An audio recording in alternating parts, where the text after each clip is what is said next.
Hello dear students. So we have been actively reviewing all the comments that you have posted on our how to fill NEET registration form 2026. So we thought that why not make a short video for all your doubts. So here we go. So most of the students are facing doubts that what codes to fill. So I've got this covered for you. We overall have 7 codes. So one by one I'll be giving you all the information that what code are you eligible when you fill the registration form. So let's go. Okay. So code number 1. So code number 1 is for the appearing students, that is 12th appearing students. So the students that are in standard 12th will have to fill code number 1. So when they'll be giving their NEET examination, they will be awaited for the 12th results, right? So they'll be giving code 1. Okay. So now the rule is you can take the test, but you must pass with the required marks before the first round of counseling.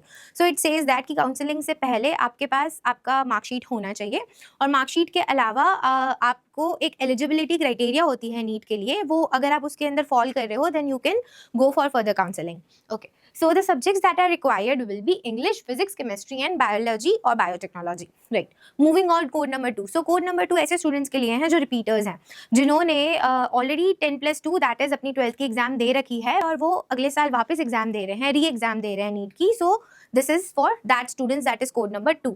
So again उन्होंने जो 12th दिया है वो 12th में उनके पास ये सारे subjects उन्होंने क्लियर कर रखे होने चाहिए, that is physics, chemistry, biology, biotechnology and English.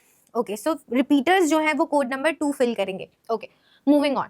So code 3. So code 3 is for the intermediate pre-degree category students. So any student who has opted for other than CBSE board, state board, that is they have opted for a pre-degree examination, then they will have to fill code number 3. Okay, and the rule is they must include the subjects that comes like physics, chemistry, biology, biotechnology and English.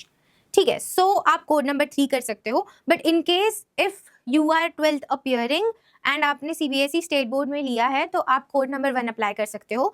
तो mostly ये होता है कि ऐसा कोई भी बच्चा जो 12th पास आउट है और 12th पास आउट के बाद उसके पास अपनी 12th की मार्कशीट है और TC है तो वो हमेशा कोड 2 अप्लाई कर सकता है. ठीक है, बट यहाँ पे कंडीशंस दे रखी है. अगर सपोज आपने अपने कोई BSc प्रोग्राम में एनरोल कर लिया है देन आपको अलग कोड फिल करना पड़ेगा. ठीक है, बट अगर you have availability of your marksheet and TC then 12th marksheet और TC है आपके पास तो आप हमेशा कोड 2 कर सकते हो.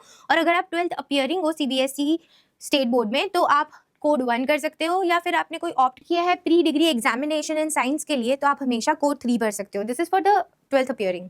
Okay, so moving on, code 4 की बात करते हैं. अब कोड 4 ऐसे स्टूडेंट्स के लिए हैं जिन्होंने 12th पास कर लिया है और वो एनरोल्ड है इनटू अ प्री मेडिकल और प्री प्रोफेशनल कोर्स. ठीक है, सो कोई भी प्री प्रोफेशनल कोर्स या प्री मेडिकल कोर्स लिया है जैसे प्रीटिब बाय AMU है, तो अगर ऐसे कोई कोर्सेज में आप एनरोल हो और आपने अपने 12th क्लियर कर लिया है then you can always opt for code number 4. ठीक है, अब कोड नंबर 5 की बात करते हैं students. So code number 5 is for this first year degree program student. So ऐसा कोई भी बच्चा है जिसने अपना 12th के बाद 3 ईयर डिग्री प्रोग्राम के लिए ऑप्ट किया है, जैसे BSc हो गया, BSc नर्सिंग हो गया, BSc बायोटेक्नोलॉजी हो गया. तो ऐसे कोई भी प्रोग्राम में अगर आप एनरोल हो और आप उसके फर्स्ट ईयर में हो बट अगर आप सेटिस्फाइड नहीं हो, आप सोच रहे हो वापस नीट एग्जाम दे देते हैं, तो उस कंडीशन में आप हमेशा कोड नंबर 5 को फिल करोगे.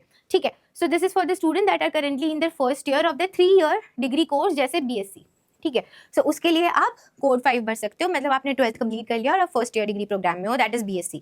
ओके, अब कोड 6 ये ऐसे स्टूडेंट्स हैं जिन्होंने अपना BSc प्रोग्राम कंप्लीट कर लिया है और वो ऑप्ट करना चाहते हैं नीट एग्जाम के लिए, सो वो हमेशा कोड नंबर 6 को फिल करेंगे. ठीक है, so code number 7 is for the student who have passed an exam that isn't listed above but is equivalent to class 12th science, जैसे इंटरनेशनल स्टूडेंट्स हो गए और the students from foreign boards, वो सब apply कर सकते हैं code number 7 में. बट उनके लिए एक रूल है, क्योंकि उन्होंने इंडियन 10+2 सिस्टम के अकॉर्डिंग एग्जाम नहीं दी है, so they will have to provide a certificate from the association of Indian university saying that, so उन्होंने जो भी पढ़ रखा है proving your course is equal to 10+2 system. Okay, so I hope it was very clear to you कि कौन से codes कब फिल करने हैं. ठीक है, we will get back to you with more such informative videos. Till then subscribe to our Aakash NEET YouTube channel. Signing off, bye bye.